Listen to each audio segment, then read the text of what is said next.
Messieurs, il va falloir qu'on commence.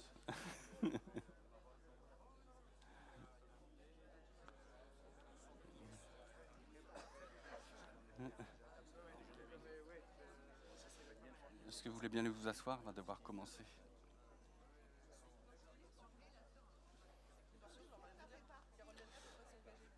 Merci de prendre place, s'il vous plaît.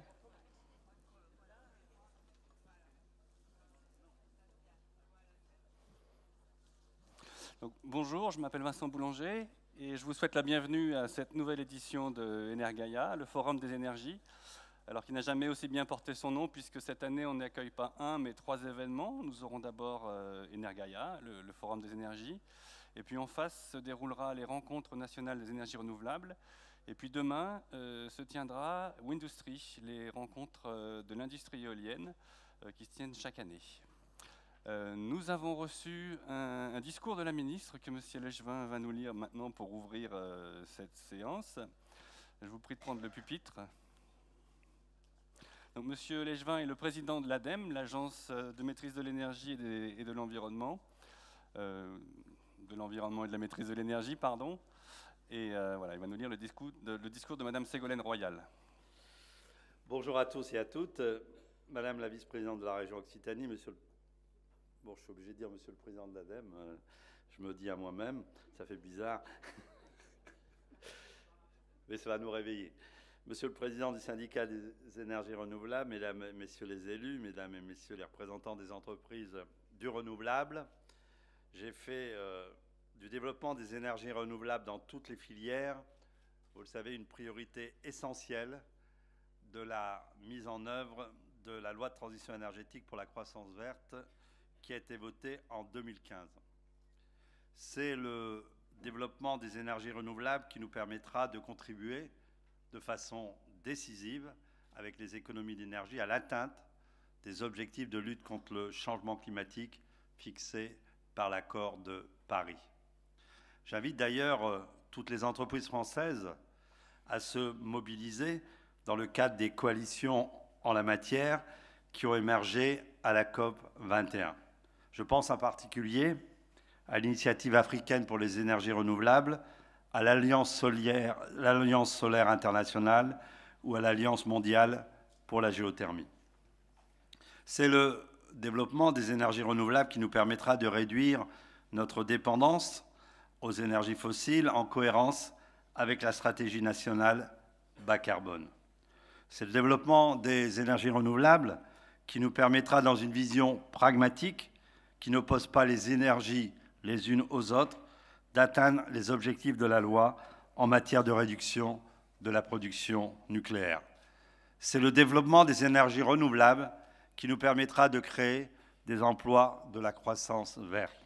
C'est pourquoi, sans attendre la publication de la programmation pluriannuelle de l'énergie le 28 octobre dernier, pour l'application de l'objectif de la loi d'atteindre 32% d'énergie renouvelable dans le mix énergétique en 2030, j'avais déjà publié le volet énergie renouvelable de la PPE dès le 24 avril dernier. C'était un document très attendu par la filière des énergies renouvelables. L'ambition est considérable. Par exemple, plus que tripler la puissance photovoltaïque installée ou plus que doubler la puissance éolienne terrestre installée ou augmenter de plus de 50% la production de chaleur renouvelable. L'objectif est de donner de la visibilité aux filières nécessaires pour leur développement. C'est pourquoi j'ai aussi souhaité introduire dans la PPE un calendrier prévisionnel des appels d'offres qui sont désormais lancés sur cette base.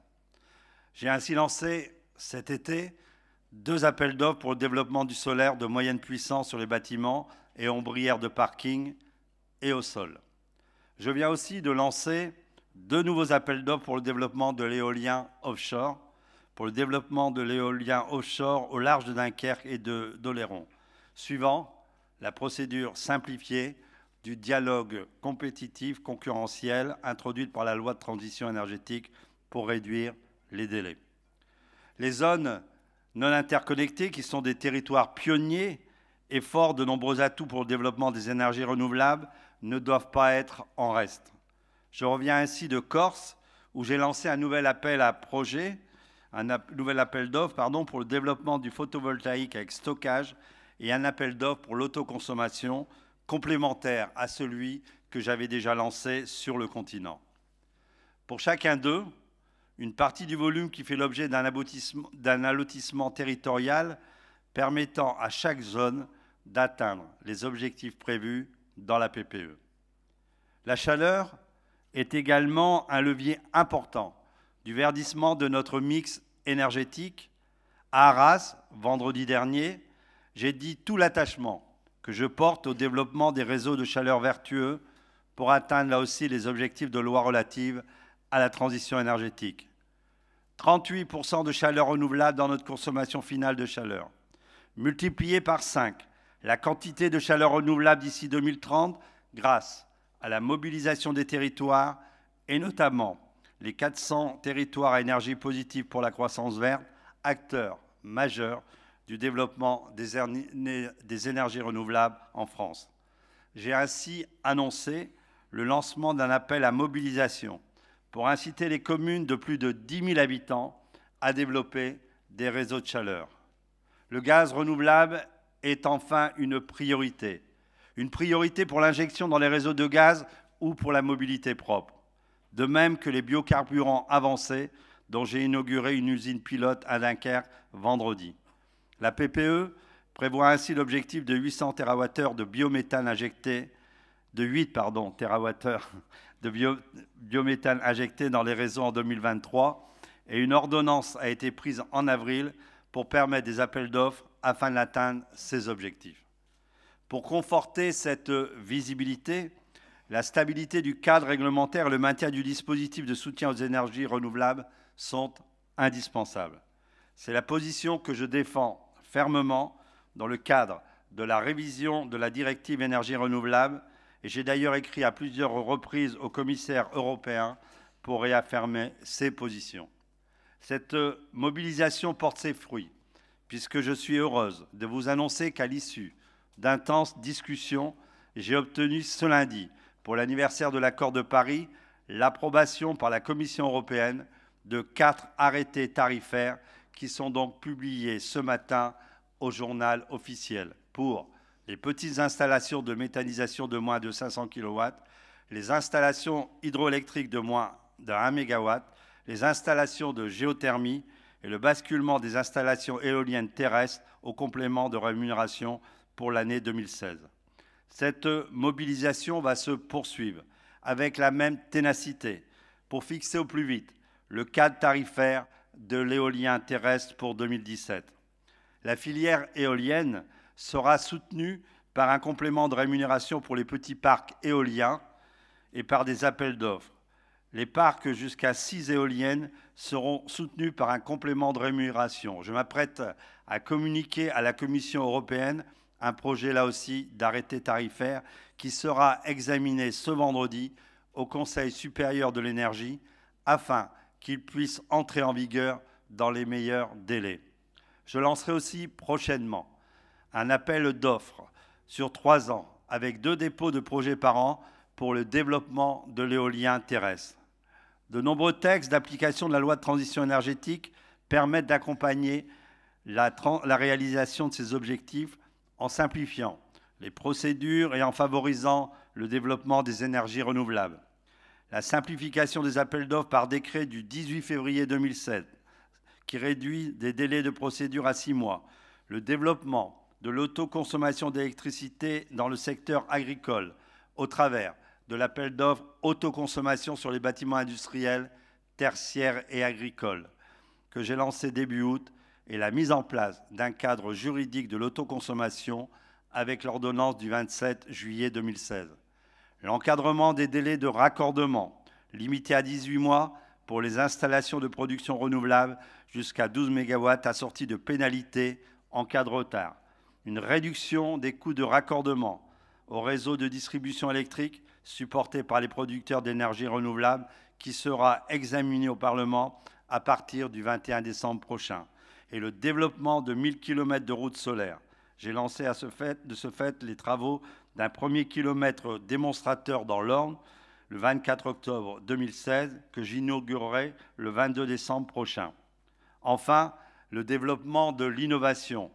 En soutenant la recherche et le développement au travers du programme des investissements d'avenir, 500 millions ont déjà été engagés, notamment pour soutenir le développement des énergies marines renouvelables, comme les fermes pilotes éoliennes flottantes, dont j'ai sélectionné les 4 lauréats cet été en Méditerranée et en Bretagne. Dans le prolongement, j'ai mobilisé les préfets des façades maritimes pour la mise en œuvre d'appels d'offres commerciaux en matière d'éolien flottant et d'hydrolien. Cette dynamique porte ses fruits. Depuis 2014, la puissance éolienne et solaire installée a augmenté de 25%. Les énergies renouvelables électriques produisent désormais à la pointe de midi l'équivalent de 6 réacteurs nucléaires et contribuent ainsi à la sécurité de l'alimentation. Les projets de chaleur renouvelable et de récupération aidés par le Fonds Chaleur ont aussi augmenté de près de 30%.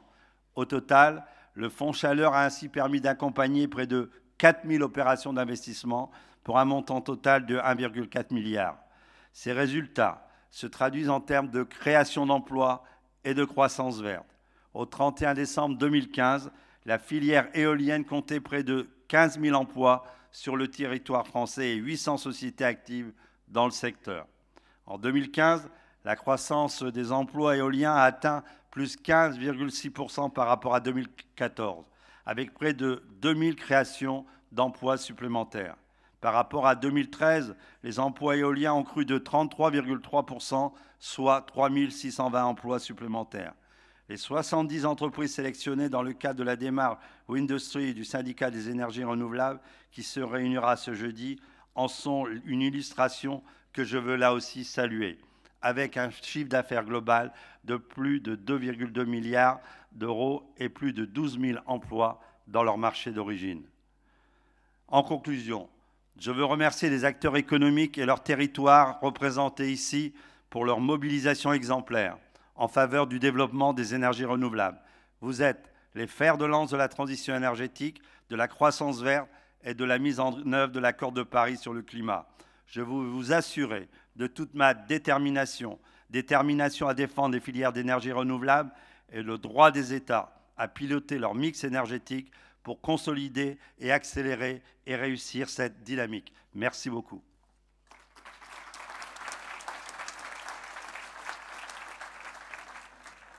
Merci beaucoup pour ces rappels utiles de la ministre. Monsieur Jean-Louis Bal, voulez-vous bien prendre la parole maintenant ? Monsieur Jean-Louis Bal est le président du syndicat des énergies renouvelables, co-organisateur avec l'ADEME des rencontres nationales des énergies renouvelables qui se dérouleront juste après cette plénière. Merci. Alors, Madame la vice-présidente de la région Occitanie, chère Agnès Langevin, Monsieur le président de l'ADEME,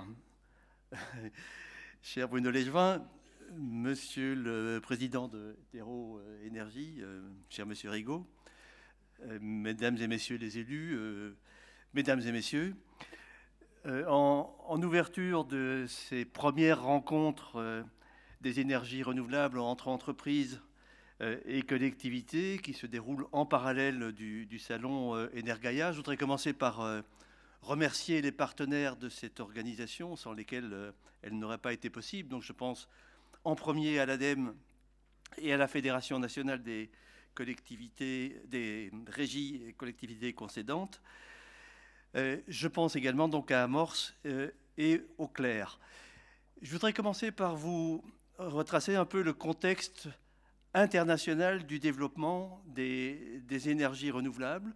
Nous assistons aujourd'hui à un véritable élan mondial du développement de ces énergies. On parle souvent de la révolution des gaz de schiste, mais la vraie révolution aujourd'hui, ce n'est pas les gaz de schiste, ce sont les énergies renouvelables. Ce thème de l'élan mondial sera d'ailleurs celui de notre prochain colloque national qui se tiendra à Paris le 31 janvier. Donc je vous invite tous à y participer. Nous aurons le plaisir d'y accueillir notamment Madame Hakima El Haïté, la ministre marocaine de l'Environnement, qui a porté la récente COP 22 à Marrakech. Alors cet élan mondial des énergies renouvelables, il concerne essentiellement donc les énergies renouvelables électriques. 153 gigawatts d'énergie renouvelable ont été installés en 2015, ce qui a permis de porter la part des énergies renouvelables dans la consommation d'électricité mondiale à 23% contre 21% il y a 3 ans. Les prévisions de l'Agence internationale de l'énergie annoncent un taux de 28% en 2021. C'est vous dire qu'il y a un véritable élan qui a été impulsé au début des années 2000 par les pays industrialisés avec des motivations de lutte contre le changement climatique et aussi de politique industrielle. Je pense en particulier à nos voisins allemands. Et aujourd'hui, le relais est pris par les pays émergents, Chine, Inde, Afrique du Sud, Chili, Brésil et encore quelques autres. Et cette fois-ci, ce n'est plus pour des raisons de lutte contre le changement climatique ou de politique industrielle, c'est pour des raisons de croissance de la consommation d'électricité qu'il faut satisfaire et surtout de compétitivité de ces énergies renouvelables. Des records de prix bas sont annoncés à peu près tous les mois. Aujourd'hui, pour le photovoltaïque et l'éolien, les records naviguent entre 30 et 40 dollars par mégawattheure. Les pays en développement, à leur tour, commencent à investir dans les énergies renouvelables et l'on voit fleurir les parcs solaires ou éoliens dans les pays africains comme le Sénégal, le Mali, la Côte d'Ivoire, l'Éthiopie. J'ai emmené la semaine dernière une délégation d'entreprises en Zambie, un pays qui s'est lancé avec le soutien de la Banque mondiale dans un programme de 600 mégawatts de solaire photovoltaïque, programme qui soulagera ces centrales hydroélectriques qui sont à la fois sollicitées par la croissance des consommations et aussi pénalisées par la faible pluviométrie de ces dernières années. Les signes du changement climatique sont déjà très présents. Ce programme de la Zambie a permis d'ailleurs un premier succès pour une entreprise française qui a remporté le premier appel d'offres de 50 mégawatts. La révolution des énergies renouvelables est donc en marche et plus rien ne l'arrêtera, pas même les prix bas du pétrole ou du charbon. Cette dynamique mondiale dans les énergies renouvelables électriques, il faut maintenant l'insuffler aux autres productions d'énergie. Je pense notamment à la production de chaleur ou de froid et à la production de gaz renouvelable auquel la ministre faisait allusion dans son discours. Et de ce point de vue, il faut reconnaître que la France est exemplaire depuis le Grenelle de l'environnement, mais cela a été conforté et renforcé donc par la loi de transition énergétique pour la croissance verte et par sa PPE, donc la programmation pluriannuelle de l'énergie. Depuis 2009, l'État a créé le Fonds Chaleur géré par l'ADEME et dont nous aurons l'occasion de reparler en détail durant ces 2 jours. Les objectifs 2030 qui ont été fixés par la loi sont déclinés donc filière par filière dans la PPE aux horizons 2018 et 2023. Ils sont aussi ambitieux pour la production de chaleur ou de gaz que dans les productions d'électricité solaire, éolienne, terrestre ou maritime, biogaz, énergie marine ou géothermique. Et ces développements, il faut maintenant les mettre en œuvre et accélérer la dynamique de ces dernières années. Pour y arriver, pour accélérer, il faut que nous arrivions à amplifier la synergie entre les acteurs économiques, les consommateurs évidemment, mais aussi et surtout les collectivités d'un côté et les entreprises du secteur des énergies renouvelables de l'autre. C'est l'objet de ces 2 jours. Les compétences techniques et économiques des entreprises doivent s'additionner à la connaissance des territoires par les élus locaux. C'est le but que nous nous sommes donné pour les 2 jours à venir et j'espère que nous y arriverons avec votre concours. Je vous remercie de votre attention.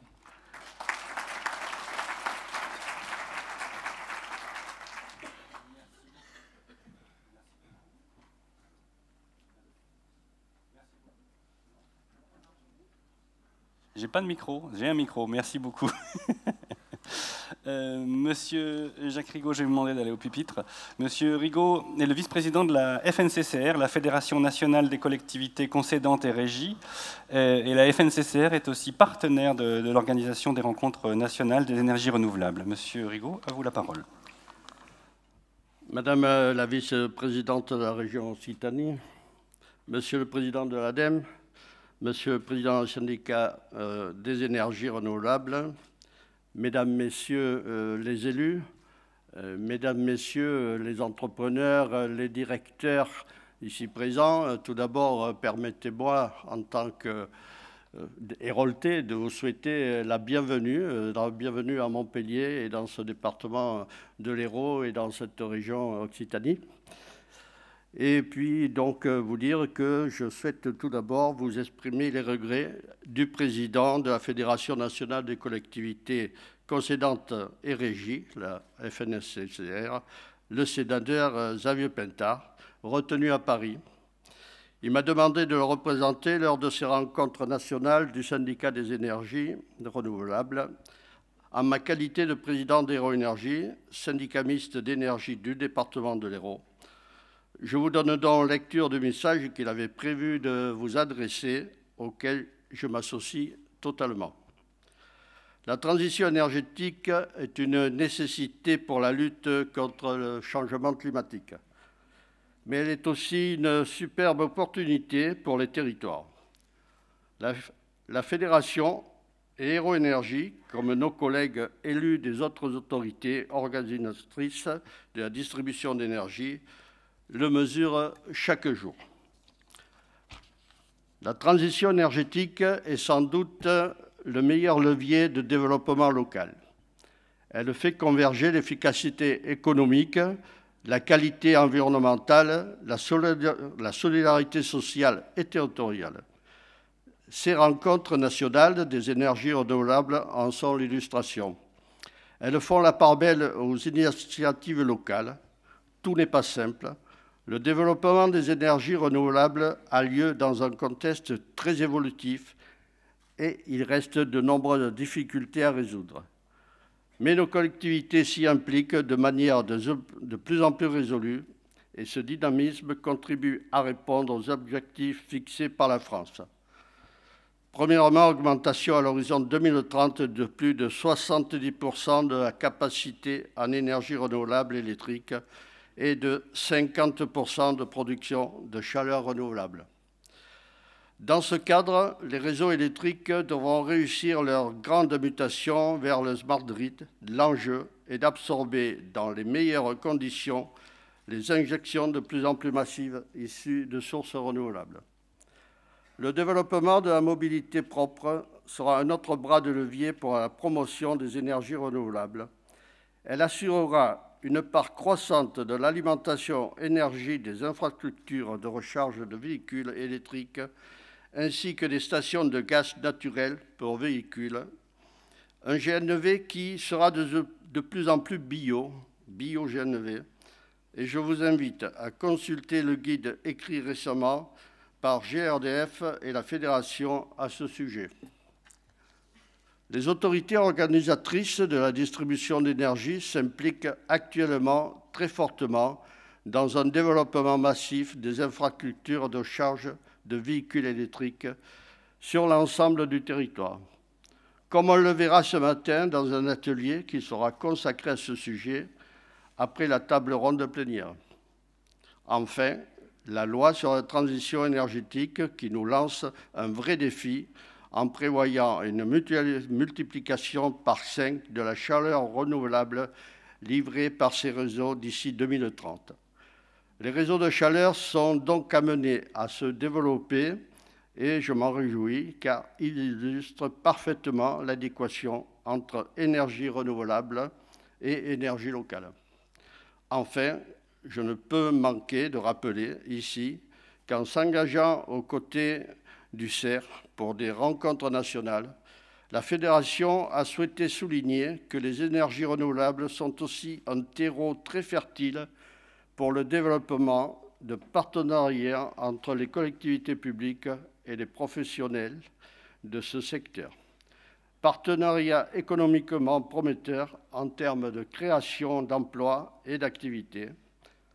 Je vous souhaite de fructueux travaux et je suis convaincu que les multiples pistes qui émergeront de ces 2 journées de débat s'incarneront rapidement dans de nombreuses nouvelles et magnifiques réalisations.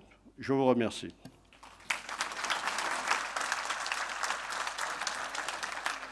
Merci pour cette introduction. Madame Langevin, ça va être à vous. Madame Agnès Langevin est la vice-présidente en charge de la transition écologique et énergétique, de la biodiversité, de l'économie circulaire et des déchets, de la région Occitanie-Pyrénées-Méditerranée, qui est aussi partenaire des 3 événements qui vont avoir lieu ici au cours des 2 prochains jours. Madame Langevin. Oui, merci. Bonjour à toutes et tous. Monsieur le Président du CER, Monsieur le Président de l'ADEME, Monsieur le Président d'Hérault Énergie, Messieurs, Mesdames les élus régionaux, que je vois nombreux dans la salle, Mesdames et Messieurs les élus, les entreprises bien sûr et tous les partenaires de la région Occitanie en matière énergétique. Je vous prie d'abord d'excuser la présidente Carole Delga, qui devait être là, mais qui a un impératif auquel elle n'a pas pu déroger. Et je porterai haut et fort pendant ces 2 jours sa détermination qui se traduit, vous le savez, par un engagement très fort, puisqu'elle souhaite inscrire la région Occitanie dans une trajectoire de première région à énergie positive en Europe.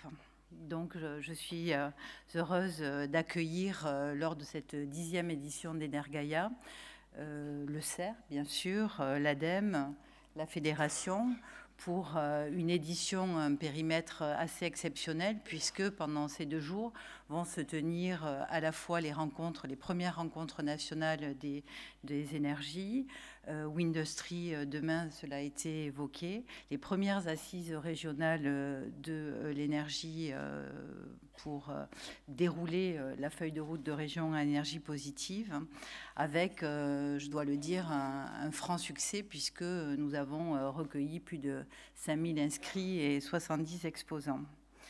Donc ça a été dit tout à l'heure, nous sommes à 1 an de l'accord de Paris, 1 an avec des avancées en termes diplomatiques, mais surtout une volonté qui s'est ressentie de façon très forte à l'occasion de la COP22, de voir l'ensemble des acteurs non étatiques, les régions, les villes, les ONG, la société civile, bien sûr, les entreprises, de s'inscrire, de porter des solutions concrètes, locales, et qui viennent vraiment renforcer le rôle majeur de l'action territoriale, et donc de nous toutes et tous dans la mise en œuvre de l'accord de Paris et de l'agenda global pour le climat. Effectivement, rénovation des bâtiments, efficacité énergétique, réseau de chaleur, centrales solaires, fermes éoliennes, méthanisation, énergie marine, hydroélectricité, géothermie. C'est au niveau des territoires que la transition énergétique prend corps.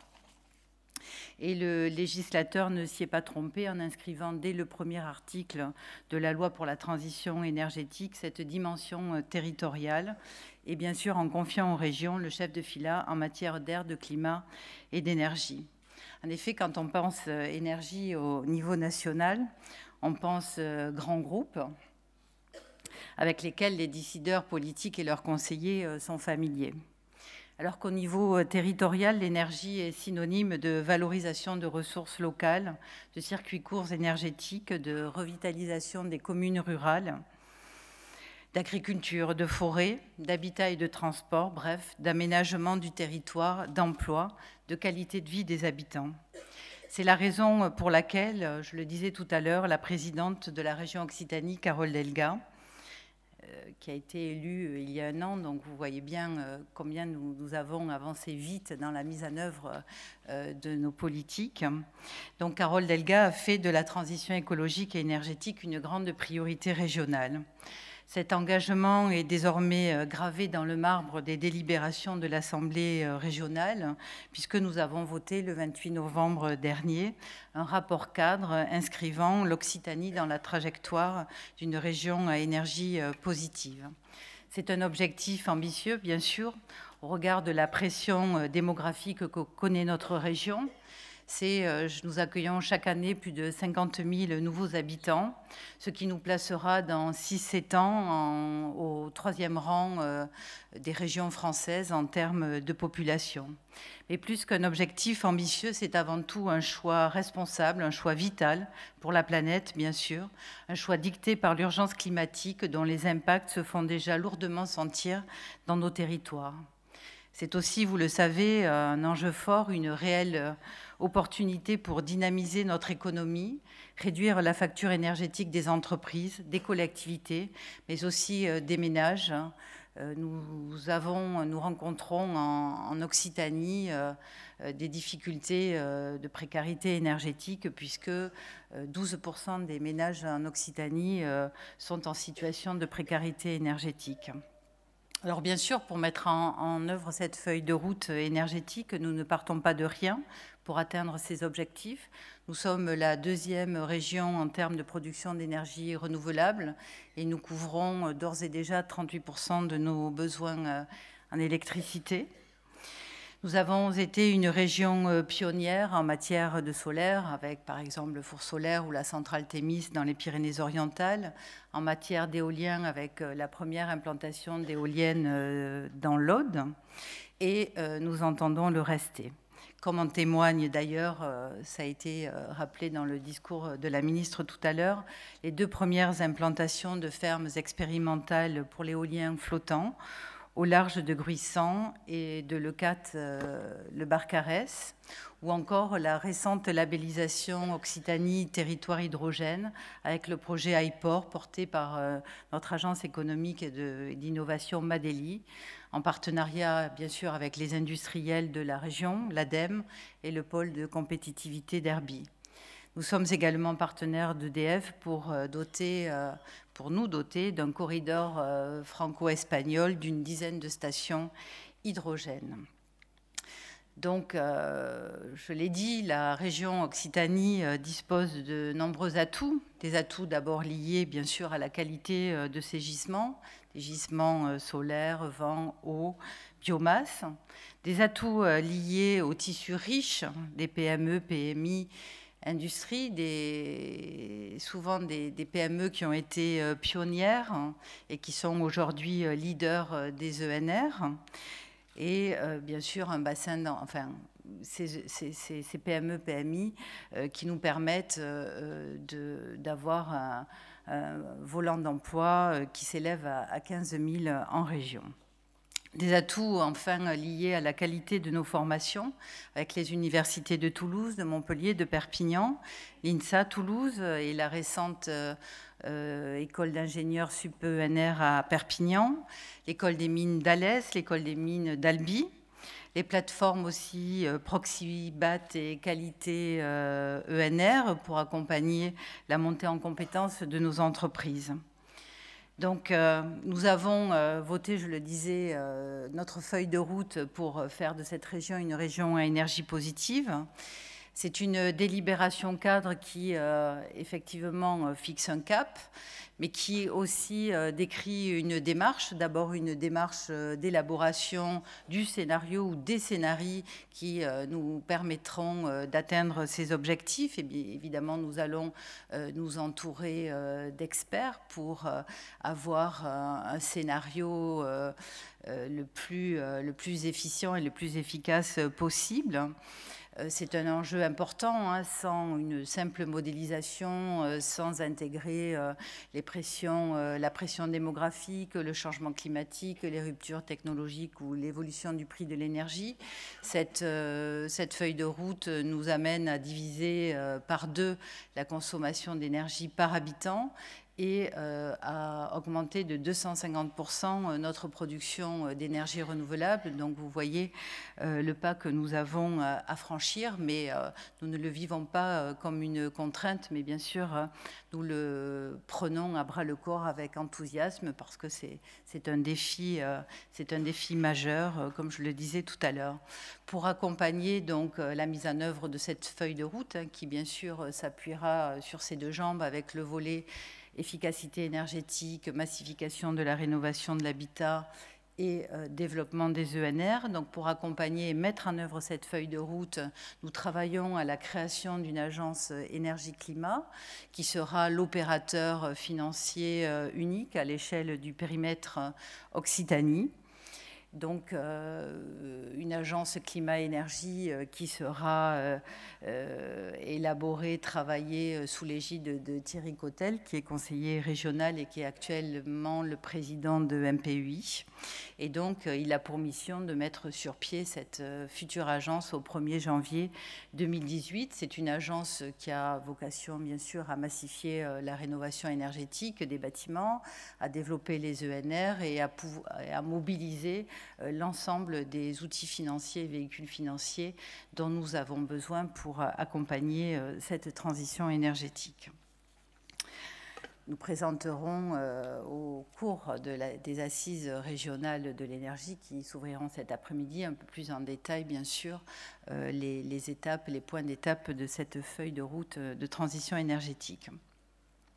Pour conclure, et en reprenant les propos de la ministre qui ont été relayés par Bruno Léchevin, nous sommes effectivement, nous, élus, acteurs du territoire, les fers de lance de la transition énergétique. Et ce rendez-vous Energaia qui a rencontré un franc succès, est vraiment ce lieu de rendez-vous pour échanger, pour valoriser l'ensemble des initiatives, pour se rencontrer et donc vous dire que la présidente, moi-même et l'ensemble des conseillers régionaux comptons vraiment sur vous pour innover, pour nous accompagner dans cet objectif ambitieux et faire ensemble, comme c'est indiqué derrière moi, de faire ensemble, de devenir la première région à énergie positive en Europe. Je vous remercie.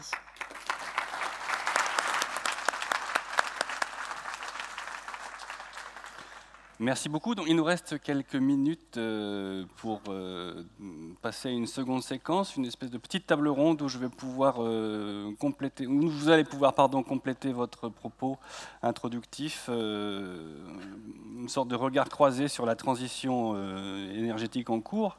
Je vais commencer par poser une question à Monsieur Jean-Louis Bal. Quel est l'avis des professionnels sur la loi de transition énergétique? Tout va dans le bon sens maintenant. Je pense que l'avis des professionnels est très positif sur la loi de transition énergétique. Elle était longue à accoucher, mais le résultat est loin d'être négligeable. Et je ne vais pas vous citer tout ce que nous voyons de positif dans la loi de transition énergétique, mais je voudrais souligner trois éléments. C'est la question de la visibilité, qui est visibilité à moyen terme, qui est essentiel pour les professionnels et pour les investisseurs. Il y a la question du statut de l'autoconsommation, qui est une opportunité à la fois pour les entreprises et pour les collectivités. Et puis, il y a finalement cette ouverture justement aux collectivités qui va être un peu le sujet de nos discussions pendant les 2 jours à venir. Sur la question de la visibilité, on a déjà évoqué à plusieurs reprises donc la PPE, donc qui décline les objectifs de 2030 filière par filière sur du moyen terme et qui ne se contente pas d'élaborer des trajectoires. Les trajectoires, c'est ce qu'on va retrouver dans les arrêtés, mais il y a également donc dans les annexes de la PPE les moyens financiers, les soutiens publics qui sont nécessaires à la réalisation de ces trajectoires, soutiens publics qui sont de moins en moins élevés avec la diminution des coûts des différentes technologies. Un des éléments que soulève cette PPE est les moyens financiers. Je parlais tout à l'heure de la partie chaleur de nos productions. Il faudra que l'on mette réellement en musique le doublement du fonds chaleur qui est annoncé de façon récurrente. La visibilité qui est apportée par la loi, c'est aussi les nouveaux modes de soutien aux énergies renouvelables, notamment électriques. Alors, nouveaux modes de soutien qui nous font passer un peu plus des tarifs d'achat garantis sur du long terme vers des modes plus liés au marché de l'électricité. Ce n'était évidemment pas un souhait des producteurs d'électricité renouvelable, mais je pense que c'est une tendance qui était de toute façon inéluctable, et notamment poussée par la Commission européenne. Nous avons pu, ces derniers mois, en travaillant donc de façon très étroite avec l'administration, aboutir à des arrêtés tarifaires qui nous semblent être extrêmement satisfaisants et en tout cas rassurants pour les investisseurs et les financiers qui vont devoir financer les projets derrière cela. Et donc je voudrais souligner donc, la publication ce jour, ça a été annoncé par la ministre au travers de Bruno Lesvin, la publication des arrêtés tarifaires pour toute une série de filières, donc biomasse, géothermie, biogaz, géothermie, et puis pour l'éolien 2016. L'éolien 2017 sera présenté donc au Conseil supérieur de l'énergie ce vendredi. Et je voudrais souligner le fait que c'était des discussions extrêmement difficiles avec notamment la direction concurrence de la Commission européenne et que la ministre s'est vraiment impliquée personnellement avec un soutien très fort de la DGEC. Mais la ministre s'est vraiment impliquée très fort donc, sur l'aboutissement positif de ces arrêtés tarifaires. En termes de visibilité, je pense aussi à la trajectoire de la contribution climat-énergie. Donc, en clair, la taxe sur le CO2 pour les consommations diffuses, donc pour les consommateurs qui ne sont pas soumis au système européen donc, de l'ETS. Et cette trajectoire qui doit nous mener à 56 € la tonne de CO2 en 2020 et à 100 € la tonne de CO2 en 2030, parce que ça donne aux consommateurs un vrai signal sur l'évolution à venir du prix des énergies fossiles. Alors cette visibilité, qu'est-ce qui va en rester avec les élections à venir donc, en 2017 c'est une question qu'on peut se poser. Maintenant, le syndicat des énergies renouvelables ne reste pas les deux pieds dans le même sabot, et donc nous avons déjà commencé donc, la tournée des équipes de campagne des principaux candidats. Et je pense que sur les grandes orientations, quel que soit le président élu, sauf une candidate peut-être un peu... sur lequel je ne ferai pas de commentaires, je pense qu'il n'y aura pas de remise en cause des grandes orientations.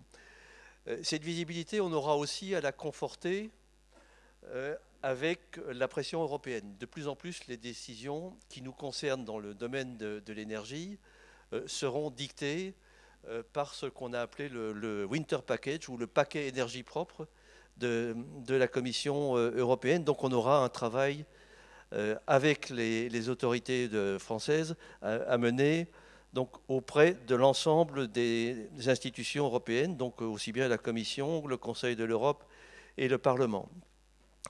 L'autoconsommation, avec les progrès assez fulgurants du photovoltaïque et bientôt aussi les progrès du stockage de l'énergie, on va avoir une diffusion qui est déjà entamée de l'autoconsommation. Aujourd'hui, elle est entamée essentiellement au niveau d'un bâtiment individuel.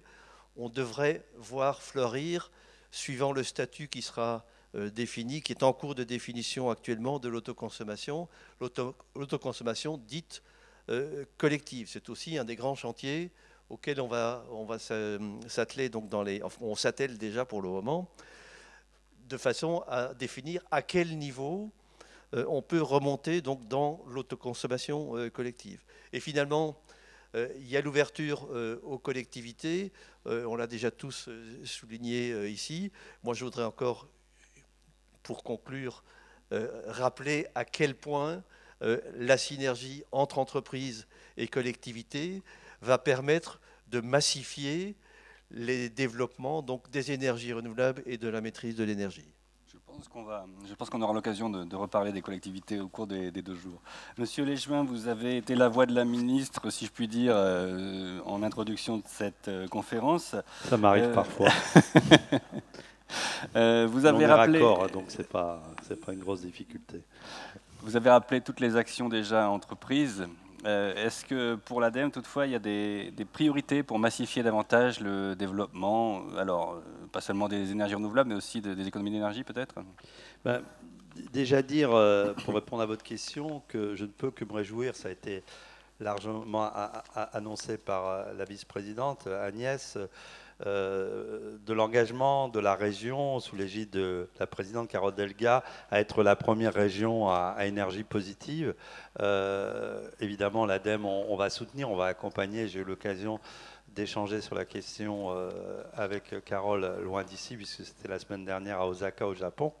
Et pour nous, c'est essentiel parce qu'au-delà de l'engagement, c'est un signe fort qui est donné à tous les acteurs du territoire, mais aussi globalement aux autres territoires, pour donner envie d'y aller. Et donc, on voit qu'avec cet engagement, on est dans un changement de dimensionnement. Et pour nous, c'est donc essentiel. Et c'est un projet qu'on va porter au niveau régional, avec notre direction régionale qui est ici, mais aussi avec les services centraux. On va en faire un peu un projet emblématique. Pour revenir un peu plus précisément sur les priorités pour massifier, bon, Jean-Louis nous l'a expliqué, les différentes filières ENR décroîtent et c'est indéniable au plan mondial comme au plan national. Et le problème et la question, c'est que l'enjeu de la baisse des coûts et l'amélioration des rendements, la qualité reste quelque chose d'important et dans une dynamique continue. Et il faut donc poursuivre. C'est une condition aussi de la massification et de la compétitivité des ENR. Il faut aussi, ça a été cité, travailler sur le stockage, la flexibilité des réseaux. Tous ces éléments sont essentiels justement à la réussite de cette massification. L'amélioration des performances environnementales des différentes filières est aussi un point de vigilance et d'attention, ce qui passe évidemment par des innovations, tant en matière de procédés, mais aussi d'éco-conception, de recyclage des différents équipements et composants. Sur tous ces domaines, vous imaginez bien que l'ADEME soutient les innovations, tant au niveau de l'amont, avec les projets de recherche, mais aussi, et j'ai eu l'occasion d'en parler tout à l'heure, avec en aval le soutien aux différents démonstrateurs, notamment dans le cadre de la dynamique des investissements d'avenir. Investissement d'avenir qui, vous le savez, est un formidable outil, un outil puissant pour développer les technologies bas carbone, puisque depuis 2010, on a eu l'occasion de soutenir 400 projets, dont une bonne centaine uniquement sur les ENR, le stockage et les réseaux. Mais si l'innovation technologique apparaît indispensable, elle s'avère insuffisante parce que elle doit toujours être couplée d'une capacité d'appropriation par l'ensemble des acteurs et donc la capacité à agir pour faire évoluer les changements de comportement, les changements organisationnels est pour nous aussi quelque chose de très important parce que l'engagement de tous les acteurs est forcément nécessaire pour faire émerger une innovation. Mais si on veut la déployer à l'échelle de toute la société, on voit qu'il faut là aussi changer de dimensionnement. Et on ne peut que se réjouir de voir aussi que là, depuis ces dernières années, il y a des bons indicateurs qui nous donnent de l'espoir, pas simplement au niveau de la compétitivité, mais c'est que les Français plébiscitent de plus en plus les ENR. Et du coup, ça me permet de te dire, Jean-Louis, qu'on est donc, comme toi, assez serein. Quelle que soit l'alternance politique qu'il y aura demain, ça va être difficile de revenir en arrière. Il y a une dynamique qui est porté par les territoires, par les acteurs, qu'il s'agisse des acteurs publics, privés, des collectivités, qui font que, quoi qu'il arrive, c'est le sens de l'histoire, c'est le sens de l'engagement de la communauté internationale. Et du coup, ça déclive par rapport aux lignes politiques. Et le récent sondage de WWF qui nous disait que 87% des Français se prononcent en faveur des énergies renouvelables, c'est quelque chose qui est tout à fait sympathique.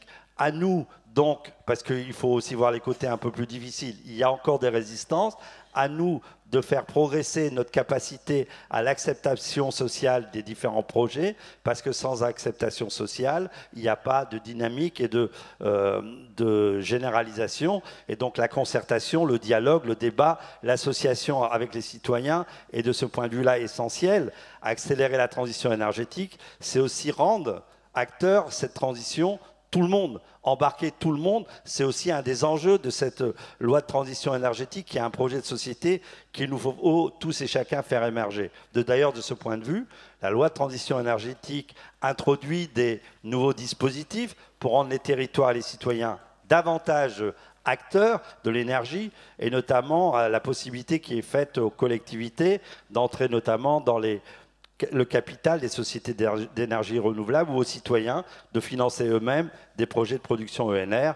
L'ADEME a soutenu déjà depuis quelques années des initiatives qui visent à faciliter le financement participatif. On va d'ailleurs publier très prochainement un guide pour les projets ENR participatifs. Et même si ces projets ils sont encore peut-être rares en France par rapport à ce qui se passe autour de nous à l'étranger, on a pu déjà en identifier plus de 160. Et ces projets constituent pour nous, là aussi, un levier intéressant pour permettre justement une intégration des ENR dans les territoires. Près des 3/4 des porteurs de projets participatifs estiment que le caractère justement participatif du projet a facilité, et on ne s'en doute pas, l'acceptabilité sociale. C'est confirme d'ailleurs l'intérêt des premières orientations qui sont dessinées au travers de la loi. Ces projets doivent donc être accompagnés en termes d'ingénierie économique, de méthodes de concertation, d'animation territoriale, mais aussi de stratégie de mobilisation et de partenariat.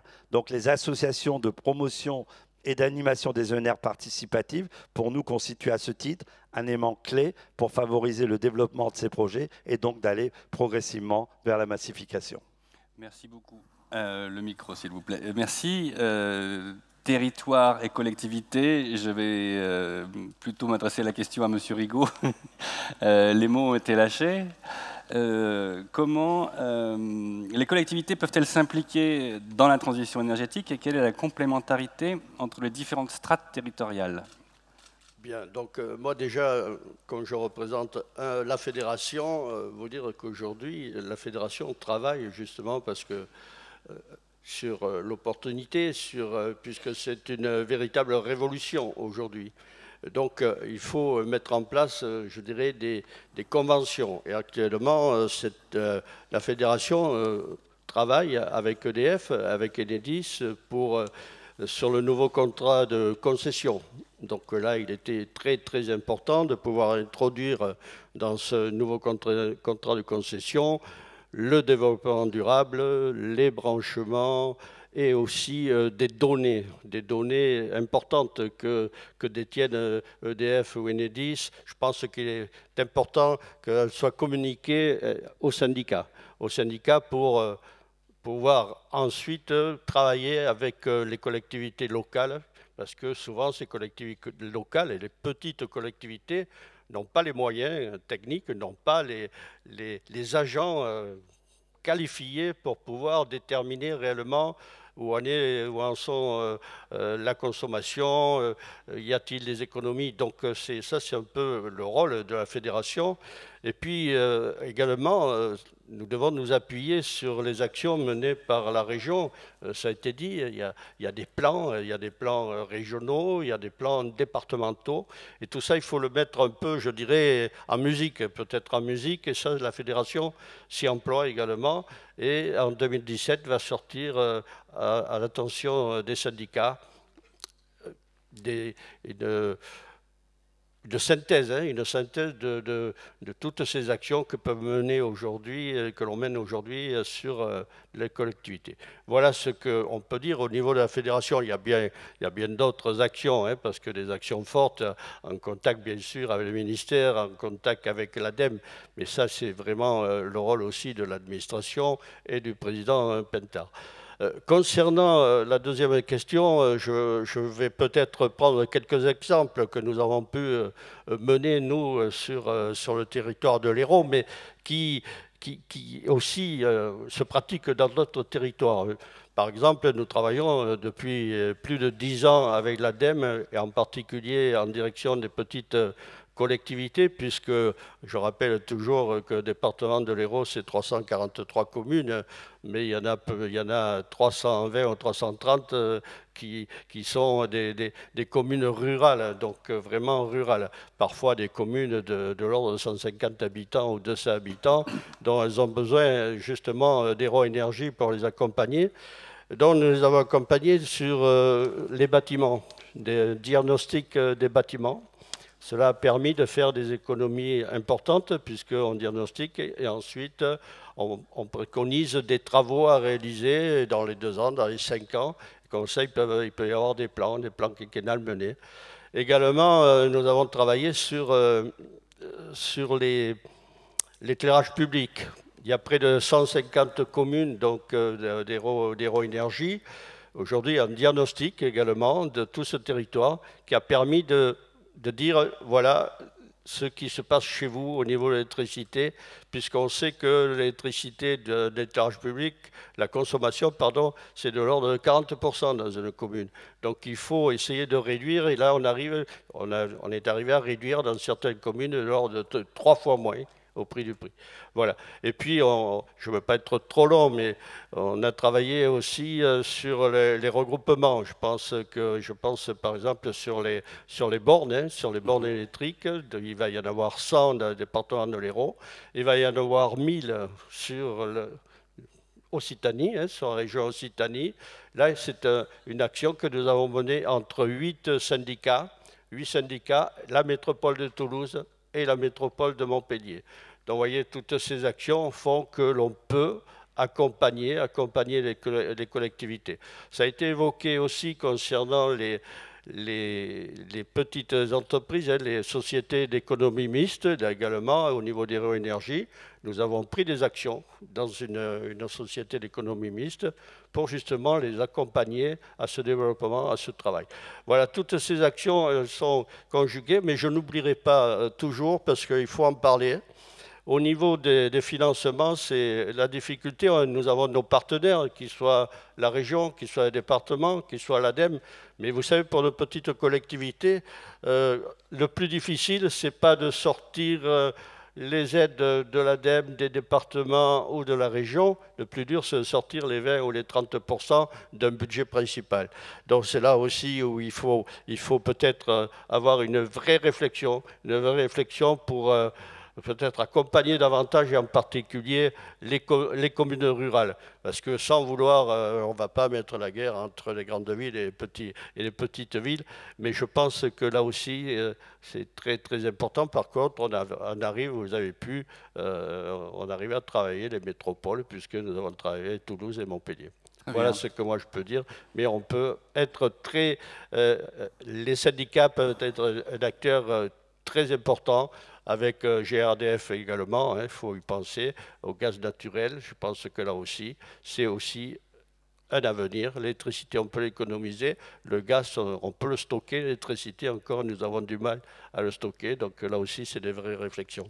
Voilà, merci. Merci beaucoup. Alors, Madame Langevin, on a pris un peu de retard, donc je vais vous demander de faire plus court parce que vous avez déjà un peu expliqué ce qu'était la démarche Région Énergie Positive. Je voulais simplement savoir ce que vous entendez exactement par Région Énergie Positive. Est-ce que c'est 100% renouvelable dans les secteurs électricité, chaleur, mobilité, tout compris? Alors, ça marche? Ça marche, oui. Alors, c'est d'abord réduire au maximum nos consommations d'énergie. Et ça, j'y tiens. Hein, c'est vraiment le premier pilier de la région à énergie positive. Et bien sûr, couvrir ses besoins par une production 100% énergie renouvelable et décliner, bien sûr, dans tous les secteurs que vous avez cités. Je vais peut-être renforcer ce qui vient d'être dit, puisque être une région à énergie positive, ce n'est pas la région en tant qu'institution, mais c'est comment nous allons pouvoir embarquer l'ensemble des territoires, des communes rurales, des citoyens dans cette formidable aventure. Donc tout à l'heure, nous signerons une convention entre les 13 syndicats d'électricité regroupés au sein d'une nouvelle fédération régionale et la région, puisqu'effectivement, nous avons besoin de mutualiser et de s'appuyer aussi sur l'expertise des syndicats d'électricité de nos territoires. Nous avons, ça a été rappelé tout à l'heure, un partenariat fort avec l'ADEME. Donc nous avons voté cette délibération, mais depuis le 1er juillet, nous avons lancé des appels à projets ADEME Région Occitanie sur le volet qui a été décrit tout à l'heure et qui est extrêmement important pour la transition citoyenne aussi et pour l'acceptation des projets, à savoir un appel à projet énergie participative et citoyenne dont les lauréats seront d'ailleurs annoncés demain. Nous avons lancé un appel à projet bâtiment exemplaire aussi, où là, il est très important en matière de rénovation ou de construction d'accompagner des démonstrations, des démonstrateurs, des initiatives exemplaires en matière bien sûr d'efficacité énergétique, mais aussi de gestion de l'eau, des déchets, puis sur la maîtrise des consommations avec un focus spécifique, un accompagnement sur les usages. Nous avons lancé un appel à projet d'économie circulaire aussi, puisque l'économie circulaire articulée au nouveau plan régional de gestion des déchets est un des piliers aussi majeurs de cette transition écologique et énergétique.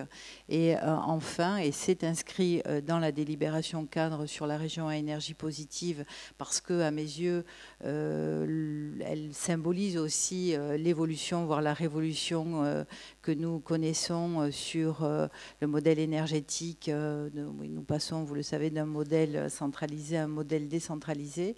Et donc, nous avons lancé, toujours avec l'ADEME, un appel à projet d'autoconsommation et qui va nous permettre d'être en complément, bien sûr, de l'appel à projet national, donc pour des puissances inférieures à 100 kg, mais ça va nous permettre d'accompagner des acteurs, des collectifs qui vont se saisir de l'autoconsommation, et là aussi avec une ambition forte de la région d'être aussi leader en matière d'autoconsommation. Très bien. Merci. Beau programme. Donc des messages de mobilisation générale pour que cette transition énergétique et écologique devienne une réalité. Nous allons devoir conclure. On a pris un peu de retard, je suis désolé. Il va falloir en plus quitter assez rapidement la salle, puisqu'elle va être réorganisée pour la session suivante. Je vous appelle à vous rendre en salle CD pour ce qui concerne les rencontres nationales des énergies renouvelables, pour la table ronde de transition énergétique, comment choisir son mix énergétique, comment le planifier et comment le financer. Madame Langevin, messieurs, merci beaucoup et puis bonne journée énergétique.